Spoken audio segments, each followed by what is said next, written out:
6개월 뒤에 평가받겠습니다. 돈을 어떻게 버는지 제가 보여드릴게요.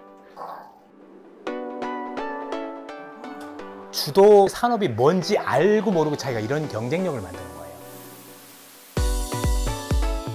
그래서 저는 개인적으로 가장 안타까웠었던 최근 역사는 네. 정의선 현대차 기아 회장께서 네네네네. 백악관 가서 브리핑하는 모습을 보고 저는 개인적으로 굉장히 안타까웠어요? 너무나 안타까웠습니다. 좀 속상했습니다. 왜냐하면 일종의 일들은 미국 정부가 만든 거, 트럼프 행정부가 만든 거거든요. 그렇죠, 그렇죠. 그럼 트럼프 행정부의 이런 굉장히 강한 압력은 또 우리 정부가 강력하게 대응을 하거나 네. 대응하는 방법은 다양할 수 있다고 생각합니다. 여러 가지 지정학적이나 군사안보적으로 여러 가지 면에 있어서 일본처럼 뭐 무릎을 꿇을 수도 있는 거고 아니면 어떤 나라처럼 강대강으로 맞부딪힐 수도 있는 거고 네네. 어쨌든 그 역할은 무릎을 꿇든 대신 싸우든 그 싸우거나 무릎 꿇는 그 역할은 정부여야 된다고 생각하는데 네. 기업이 가서 고개를 숙인 거 아니겠습니까? 그런 것들을 보면서 이게 우리가 뭐 부모 없는 자식인가 예를 들어서 전 그런 생각까지 한 겁니다. 그러니까 사실 그런 자리는 어떻게 보면 이제 우리 대통령이랑 같이 같이 가야죠. 우리 정부가 협상의 지렛대로 쓸 수 있게끔 그렇죠. 그렇게 했어야 되는. 네네. 현대차가 근데 정의선 회장이 원래는 자체적으로 발표하려고 했었는데 백악관에 연락이 왔다는 거예요. 백악관으로 와서 발표해라. 네. 오라고 하는데 안 갈 수는 없잖아요. 그렇죠. 그러니까 예전에 소프트뱅크 손정희 회장이 했던 거랑 거의 비슷한 그 같은 장소에서 네. 발표를 했던 거잖아요. 네.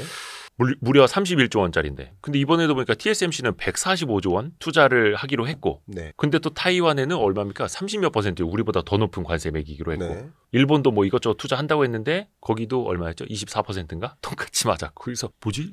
그럼 투자 발표를 하지 말 걸 그랬나? 나중에 해도 될 걸 그랬나? 안타까운 거죠. 네. 사실은 이럴 줄 알았으면 나중에 할 걸 그랬나 하는 게 적절한 판단일 수 있는데 그러니까 저는 계속 고민하고 있는 게 트럼프가 도대체 무슨 생각을 하고 있나 이걸 들여다보면 괜히 한 일은 아닐 수 있다. 그러니까 기업인으로서 할 그렇죠. 기업인으로서는 또 할 수 있는 일이니까. 그래서 그 부분을 제가 의견을 드리면 트럼프가 구체적으로 갖고 있는 의도는 무엇일까? 결국은 예외 대상을 지정해주고 그리고 예외 대상국을 제외하고 나머지 나라한테 보편관세나 상호관세를 부과하는 것이 아니라 예외 대상이 되는 나라들도 포함해서 싹 다. 말 그대로의 보편관세 형식을 띠는 거죠. 그리고 그게 공약이었고 그 다음 뭘까요? 그 다음 네. 예외 대상국을 선정하는 거죠. 그렇죠. 뭐 걔네가 가져오는 거 따라서 그렇죠. 어떤 선물 보따리 얼마큼 가져오나 보고.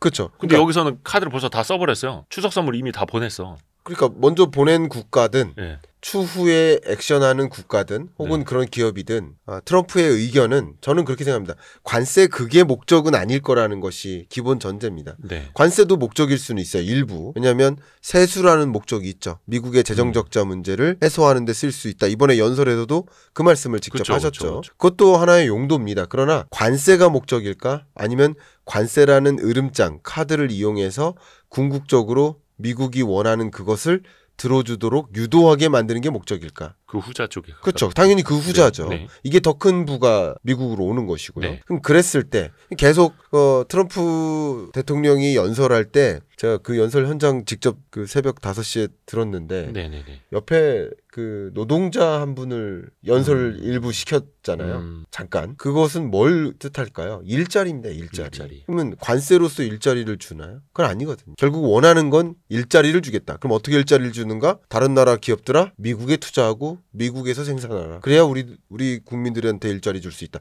이거거든요. 이게 진정한 부고요. 웰시 어게인이라는 표현을 하는데 진정한 웰시는 이겁니다. 관세가 아니라. 그래서 제가 의견을 드린다면 일단 강한 드라이브를 건다라는 선언을 하기 위해서는 예외 국가들을 지정해놓고 나머지 나라들을 대상으로 관세를 때리겠다라고 하기보다는 일단 모든 나라에 예외 없이 관세를 부과하겠다라고 해놓고 뭐 사전이든 사후든 미국이 원하는 그것을 들어주는 액션을 취하는 국가들에게 예외 조치를 지금씩 그러니까 테이크아웃 방식이죠. 먼저 지정하고 하나 둘 제외시켜주는. 저는 약간 그런 생각도 했었거든요. 네. 아니 몇십조 원 투자하겠다고 한 기업이 있는 나라나 100몇십조 원 투자하겠다고 한 나라나 아무것도 발표하지 않는 나라나 똑같이 그렇게 막 이렇게 관세 매겨버리면 네. 뒤에서 봤을 때 우리가 뭐 착한 일을 해도 얻어맞고 좋은 거 해도 얻어맞으면 뭐하러 우리가 좋은 거 하겠어라고 다른 나라들이 안 나설 것 같은 생각도 들었거든요. 근데 네. 그게 아니라 일단 뭐 현대차가 됐든 TSMC가 됐든 소프트뱅크가 됐든 투자하기로 했던 거는 한쪽에 이제 메모리는 되어 있다. 나중에 또 협상을 할 때 이게 약간 뭐라 해야 될까? 좀 작동은 할 수 있겠다. 이렇게 그럼요. 봐야 되는 거예요. 그 작동이 됩니다. 지금 말씀하셨던 것처럼 어쨌든 트럼프가 원하는 그 방향대로 모든 게 작동이 되지 않을 수도 있습니다. 정책이 실패할 수도 있습니다. 네. 그런데 한 가지 지금 현재 일어나고 있는 그 말 그대로의 사실은 세계 각국이 굉장히 분주하게 움직이고 있다는 사실입니다. 그러니까 정부와 우리로 치면 기재부나 산업부 장관과 함께 몇몇 대기업들이 같이 TF팀을 만들어서 미국에게 어떤 것을 들어줄 수 있는지, 그리고 미국의 요구사항이 무엇인지, 그중에서 무엇을 들어줄 것이고 어떤 부분은 절대 포기하지 않고 요구할 것인지, 그것을 긴밀하게 협상을 하기 위한 준비 절차에 들어간 거예요. 네. 아직 관세 부과가 된 건 아니잖아요. 아직은 실이 남아있다라고 판단할 때 그런 준비를 하는 거고 협상안을 주는 거고, 관세가 부과됐다 하더라도, 그러니까 많은 분들이 어제도 그렇고 엊그저께도 그렇고 물가 상승률이나 뭐 이런 지표들을 볼 때 네. 관세 부과로 이미 물가가 반등했다 막 이런 식으로 말씀하시는데, 지금 관세 부과에 따른 영향은 아무것도 없는 겁니다. 아직까지는 시작은 안 된. 시작이 안 된 겁니다. 네. 지금 주가가 조정된 것도 관세 부과에 따른 것이 아니라 상호 관세가 부과될 거라는 공포감 때문인 거죠. 그렇죠. 심리적으로. 상호 관세가 부과된 게 없습니다.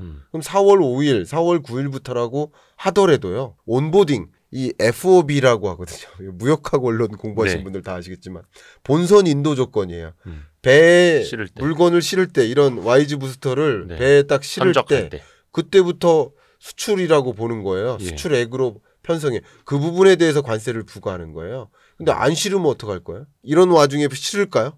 조금 더 지켜보려고. 지켜보죠. 싫지 않습니다. 싫지 않겠다는 것은 당분간 뭐 할까요? 생산 안 합니다. 생산 안 한다는 얘기는 기업들이 뭐 한다? 투자 안 하고 지켜보는 겁니다. 상황을. 네네네네. 굳이 이렇게 혼란한 와중에 건설 투자하고 설비 투자하고 생산 설비 늘리고 이러겠습니까? 안 하죠. 그러니까 지금은 일어나고 있는 거시경제 혹은 실물경제상에 나타나는 것은 기업들이 어떤 움직임을 안 하는 거예요. 그러면 투자가 위축되는 거죠. 예. 투자가 위축되면 당연히 고용 충격이 올 수 있는 겁니다. 이게 관세에 따른 충격이 아니라 관세가 적용됨에 따라서 나타날 거대한 부작용이 있지 않겠는가 하는 것을 우려한 접근이라고 볼 수 있겠죠. 그러면은 그 말인즉슨 진짜 충격은 아직 시작도 안 됐다는 거예요? 아니면은 어느 정도 그래도 미리 좀 반영을 하고 있다, 긍정적으로 해석을 해야 되는 거예요? 주식시장에서는 저는 상당 부분 반영되었다라고 평가합니다. 그러니까 지금보다 더 큰 어떤 으름장이 나올 수 있을까요? 현재 지금 상호관세, 보편관세 더하기 상호관세를 네. 발표했단 말이야. 그리고 그게 실제 액션이 떨어지는 구간이 있죠. 액션이 떨어지는 구간에 또 조정이 있을 수 있습니다. 왜냐하면 나름의 기대는 할 수 있잖아요. 네.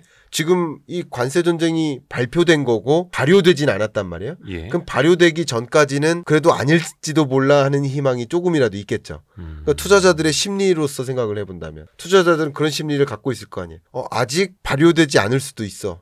혹시 몰라. 마지막에 뭔가 급격히 뭐 정상회담을 갖는다거나 뭐 어떤 장관계 회담을 갖는다거나 어떤 종류든 네. 무마시킬 수 있어. 혹은 예외가 대상이 될 수 있어. 이런 종류의 생각할 수도 있는데 네. 실제 발효되는 결과는 예상 이상이거든요. 그럼 발효가 될 때는 또 한 번 조정이 있을 수 있으나 그래서 굳이 따지면 지금 발표한 이후 가장 큰 조정이고요. 네. 그리고 발표한 이후 발효가 되는 지점에 또 한 번 조정은 있을 수 있으나 약간의 아닐지도 몰라 하는 기대감이 있는 거니까. 근데 그 기대감마저 빠지는 구간이 다소 조정은 있을 수 있겠지만 어쨌든 지금으로부터 가장 큰 어떤 역사적 이벤트는 더 이상 나오지 않겠다라는 생각은 해볼 수 있겠죠. 그러니까 보편관세 발표됐고 네. 상호관세 발표됐고, 그러니까 보편관세 상호관세 합치는 거라면서요. 그렇죠. 그럼 이제 25가 아니라 35가 되는 건데. 네. 그러면 관세 측면에서는 나올 건 다 나왔다. 발표는 끝난 거죠. 그러니까 선생님이 너 35대 맞아야 돼. 네. 발표 나왔어요. 예. 맞아요. 이제 엉덩이 갖다 대는 일만 남았는데, 예. 그러니까 실제로 내가 벌써 지금 30대 맞기 시작하면 좀 불리할 것 같으니까 일단은 배 선적하지 말아봐. 수출하지 말아보고 협상하는 거 기다려보자. 예. 근데 그 사이에서 실물 경제가 좀 수출도 그렇고 생산도 그렇고 좀 위축되는 거는 어쩔 수 없을 테고요. 어쩔 수 없죠. 그 중요한 건 기간이 얼마나 되느냐겠네요. 네. 그럼 빨리 가서 이제 번호표 뽑고 예. 만나주세요.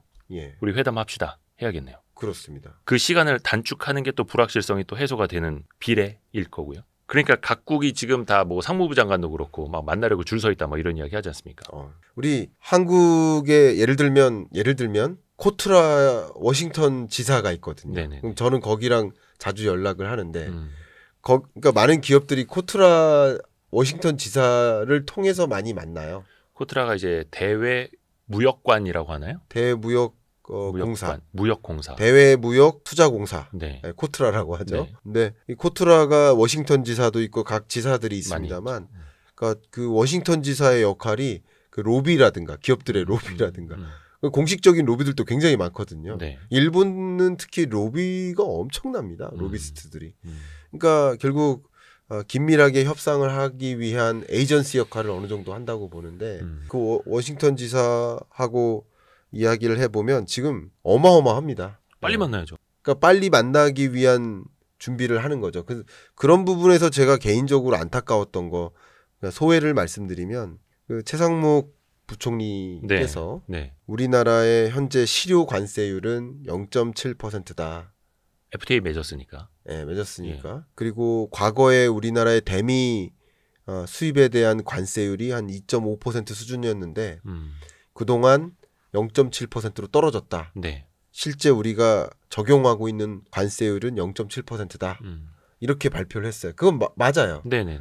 근데 미국이 상호 관세를 부과하는데 관세율을 0.7%로 적용할 것인가? 저는 개인적으로 최상목 총리께서 그렇게 발표하면서 우리에게 뭐 큰 상호 관세 부과의 조치가 없을 수 있다라고 표현했는데 저는 그 부분은 정말 저는 개인적으로 너무 좀 안일했다. 수장으로서 하기에는 적절치 않은 표현이다. 너무 안도했다. 우리가 항상 벌어지는 문제는 안도할 때 일어나요. 안일할 때 일어나요. 삼성전자가 왜 뒤집혔습니까? 파운드리 왜 뒤집혔습니까? HBM 왜 못 가져갔습니까? 한번 생각해보세요. 다 모든 게 뭐 2차 전지도 마찬가지고 왜 뒤집히고 왜 뺏겼나? 중국에 왜 뺏겼나? 안도하면서 그래요.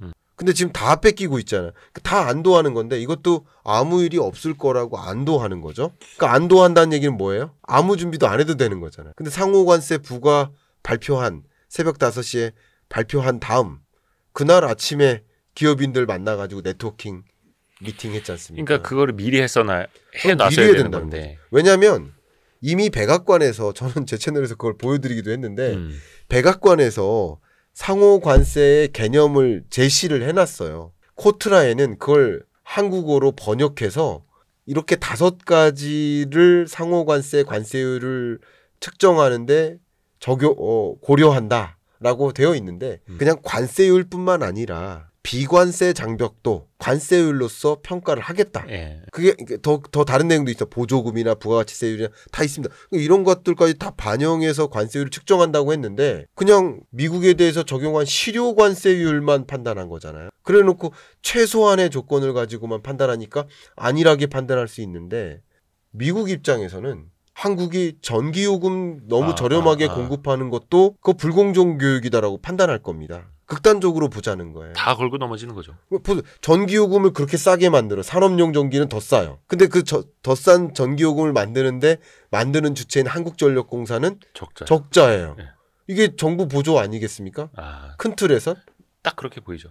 아니 미국에서 기업들이 예를 들어서 자동차 생산하는 전기요금과 한국에서 생산할 때의 전기요금이 다르니까 이건 정부가 보조해 준 거야. 그러니까 제가 친미가 아니라 미국 입장에서 관세율을 측정할 때 그것도 불공정하다고 평가할 수 있지 않을까요? 그럴 수 있죠. 그렇잖아요. 그러니까 그런 것까지 고려해서 관세율이 우리는 실효 관세율만 따지면 0.7%지만 이러이러한 조건까지 생각하면 우리가 대미 관세율은 뭐 30, 40, 50일 수도 있다라고 최악도 상정을 하고 미국 입장에서 봤을 때 그렇죠. 미국 입장에서 어떻게 할지를 상정하고 대응하는 것이 맞지 않을까. 전 그런 의견을 갖고 있습니다. 어떻게 보면 당연히 이제 미국 입장에서는 그걸 이제 더 높게 측정을 해놓고 협상을 하려고 했기 때문에 근데 우리 입장에서 너무 이거를 또 안일하게 봤으면 안 되는 거였는데 그러니까 정부 입장에서도 얼마 전에 한덕수 권한대행도 자동차 분야에서 그 피해받을 수 있으니 지원책을 마련하겠다를 이제 이야기했다는 거. 네.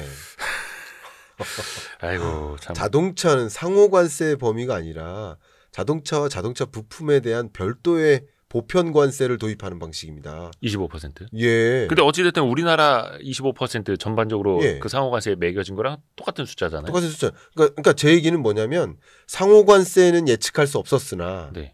자동차 관세는 이미 예견됐었던 일이란 말이에요. 별도로. 이미 먼저 발표가 나왔는데 그럼요. 그 이후에 피해 상황을 피해를 면할 수 없다. 아이고. 네, 아무튼 그렇습니다. 6개월 뒤에 평가받겠습니다. 돈을 어떻게 버는지 제가 보여드릴게요. 주도 산업이 뭔지 알고 모르고 자기가 이런 경쟁력을 만드는 거예요.